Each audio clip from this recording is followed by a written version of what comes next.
In this video, I'm going to be sharing 9 easy ways to find unlimited content ideas for your LinkedIn posts or pretty much any piece of content you want to create online. By the end of this video, you'll never run out of content ideas again, and you'll always know what to write your next post about. Let's get into it. If you didn't know, I've been creating content for over 13 years and I've created over 3,000 videos, hundreds of text posts, and I've still got so many content ideas to draw from. These 9 easy ways to find content ideas will help you put yourself in the same position that I'm in, so you never have to worry about what am I going to post today or what am I going to post tomorrow. Let's get into it. Number 1 is Reddit. So the way this works is you go to the subreddit for your industry. For example, the example that I'm going to use in this video is copywriting. So we go to r-copywriting on Reddit. If you don't know how to do this, you just go to Reddit and then you type in whatever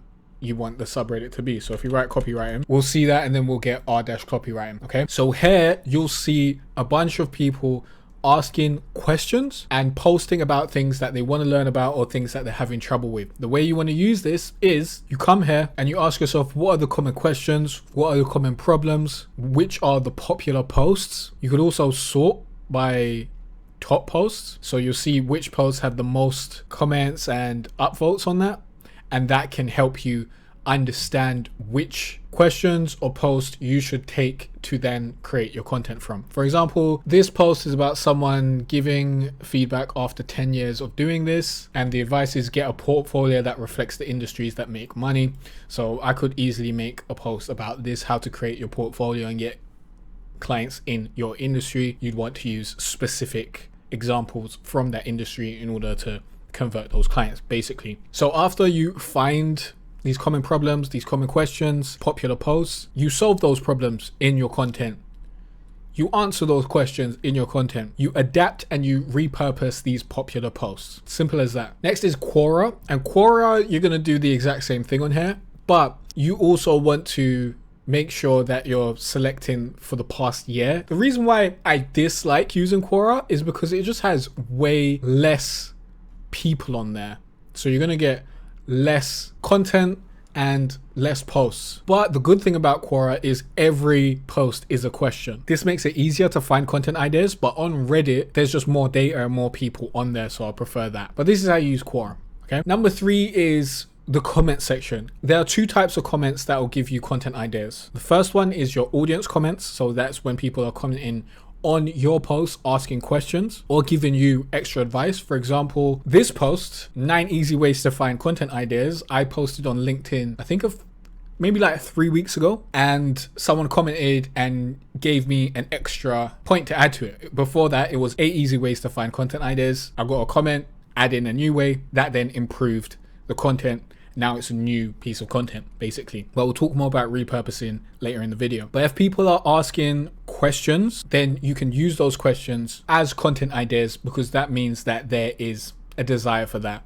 I generally find better questions coming on YouTube than LinkedIn. LinkedIn isn't really a place where people are asking a bunch of questions a lot on a daily basis. In my experience, generally it's going to be people just saying, yeah, this is a great post, or thanks for this post, this is amazing, blah blah blah. It's really a lot of people just trying to comment for the sake of commenting so that they can get more impressions on their own profile a lot of the time. But now and then you will get some questions and then you can add that to your list of content ideas. But on YouTube is generally where I'll get a bunch of questions, or where I get most of my questions, especially from my older content, where people are asking, oh, how do you do this? How do you do that? So keep that in mind. If one person asks the question, there's at least 1,000 other people who want the answer to that question. The second comments that you can find content ideas from is your comments. This works especially well on LinkedIn, because the way that I comment on LinkedIn is I add my perspective to whatever the person's post is about. For example, let's just go to LinkedIn and see if we can just find a post over here. This is a post from Laura Acosta about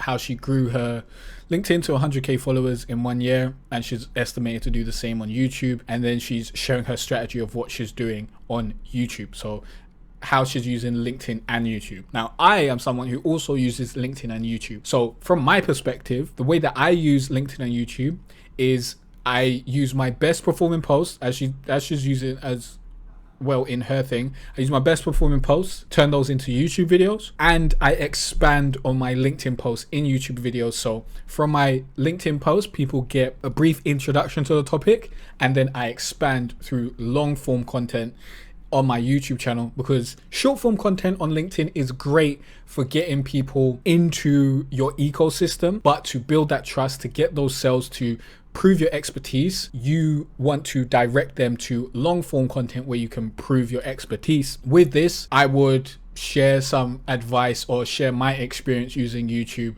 and LinkedIn. Basically, LinkedIn is great for short form content, for short-term traffic, and then YouTube is much better for long-term traffic and SEO content. So I'd say how they work great together. LinkedIn bringing people in and then driving them to YouTube, and then YouTube converting those people into sales, as well as capturing people who are searching for those search terms. I wouldn't phrase it how I'm phrasing it here. I've made it really, really simple and easy to understand, but I'm adding my perspective to what she's talking about, and then I'd screenshot that comment so that later down the line, if I'm looking for content ideas, I can find that in my phone. I'll just type comment and I'll see all my LinkedIn comments on my phone, and I'll be able to go through that and find new content ideas. So I'll find a content idea on using LinkedIn and YouTube for a great content strategy. I've already made a post on LinkedIn and YouTube for content strategy actually, but this is how you can use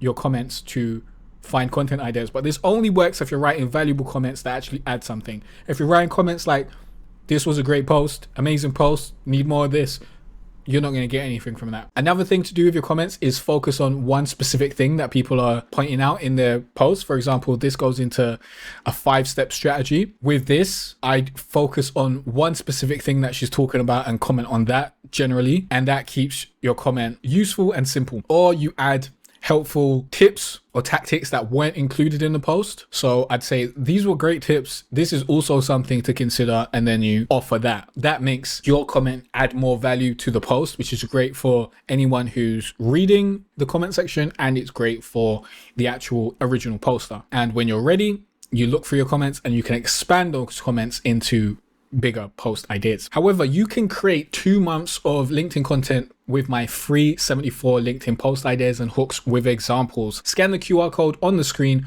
or click on the link in the description to download these. You've got nothing to lose except for the opportunity to download this PDF, because it won't be free and available forever. Download it now and you'll have a bunch of content ideas. You'll never run out of them ever again. 74 content ideas, that's a lot. Number 4 is use your content strategy. Now, a good content strategy is a gold mine for your content ideas. A bad content strategy isn't really going to do much for you. A good content strategy lists every step your audience needs to take to get to the outcome that they want, which is hopefully the outcome that you help them get. So from zero, knowing nothing, all the way to getting the outcome. For example, my target audience, they want to learn how to write content that brings them leads and sales. At the beginning, they don't know how to write content. At the end, they know exactly how to structure their content. They know copywriting psychology. They understand how to convert views into leads. They know how to get views, all that sort of stuff. So you go from 0, and then 1 is learning copywriting formulas and learning copywriting psychology, all that sort of stuff. You go all the way, every single step, get views, get leads, create landing pages, understand sales funnels, everything that they need to get the outcome. You list that. And you also list the common roadblocks and common problems that people have when they're trying to get the outcome. Then you use that information, you use these lists to create content from them. So from each step in the list, you're like, okay, that's a post. The best content, 5 best content formulas to use for LinkedIn posts. That's a post. 3 psychological triggers that get people to click. That's a post. How to avoid common writing mistakes. That's a post. Every step that people need to take, every roadblock that people may face, every mistake that people may face, those are all post ideas. So you use that from your content strategy, and if you got a good content strategy, you probably won't run out of content ideas from that either. Number 5 is a site called Answer the Public. This is it. With Answer the Public, the way this works is you type in a keyword, and then it will basically show you a bunch of questions that people are asking around this keyword, as well as the search volume and what have you around it. as well as other search terms that people may be searching for around this keyword. There are also 2 other sites you may want to consider. 2 other sites are Ask Socrates. Well, it's not another site, but it's on Google. If you just Google copywriting, you'll see what people also ask. So this is the common things that people are asking about this. So what exactly does a copywriter do? How do I start copywriting? Does copywriting play well? How do beginners learn copywriting? These sorts of things are questions that you may want to answer. The way that I'd use this is I'd start with Ask the Public or Answer the Public and Google, and then SEMrush has a free keyword research tool that you can use in conjunction with this. So let's say generally we want to go for the beginner stuff because that's going to be the most popular stuff. So how do beginners learn copywriting? Copy that, then bring that to SEMrush for its free keyword today, and we'll search, and then we'll see what the volume is. And if it's got a lot of volume, let's go to copywriting for beginners. Here we got copywriting for beginners because the other one didn't have any data. And then here we can see other questions that may have some data. So how to start copywriting for beginners. And we'll see that a lot of people are coming from Nigeria, US, a little bit from the UK. And then if you've got a bunch of volume or global volume, then you know that this is a good content idea, depending on how much volume you're expecting. So you search a few of the questions and you see which one has the most volume, and you go with that one because that's going to be the most popular one. And this can help you sift through the best content ideas to go for. Number 6 is customer questions. Any common questions that you're getting from clients or customers in DMs or emails are great content ideas. When you create content out of these questions, you not only create content that will help people make their buying decisions, so you'll get more sales by creating content that answers these questions, because these are questions that potential buyers may already have. You'll also cut down on any customer service, because instead of answering people's questions in an email or content that answers that question, so you can send the content to people asking that question, or even better, the question will be answered before they even think about asking you that question. Number 7 is to repurpose your content from a different angle. To do this, you use the same topic, but you cover it from a different angle, as I said. For example, let's say you got a topic around writing viral LinkedIn posts. There are many different angles you can go through, but I'm going to walk you through a bunch here. You can do a story post. For example, I started writing on LinkedIn 2 months ago. This is what I've learned. Or I got 60,000 impressions on my LinkedIn post. This is how it happened. Or this is what I learned. You can go with tools. The 7 tools I use to write viral LinkedIn posts. You can go with ways, 6 simple ways to write viral LinkedIn posts in 20 minutes. How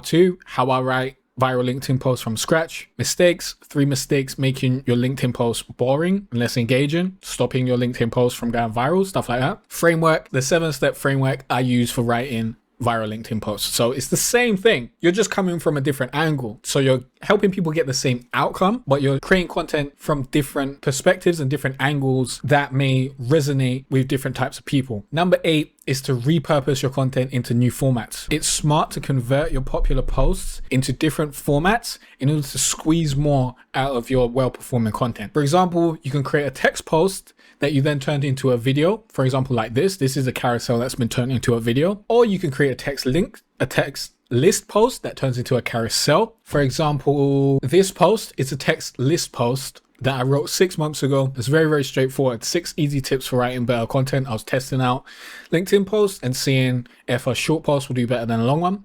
And this is just a picture of me at my previous job. It's a list post, then a picture. Then I turned this into a list post, then a carousel, where I go into each step and I explain each step. I get into way more detail. Wait, this one didn't have the last 2 points on there because I don't know what happened with this. This got messed up.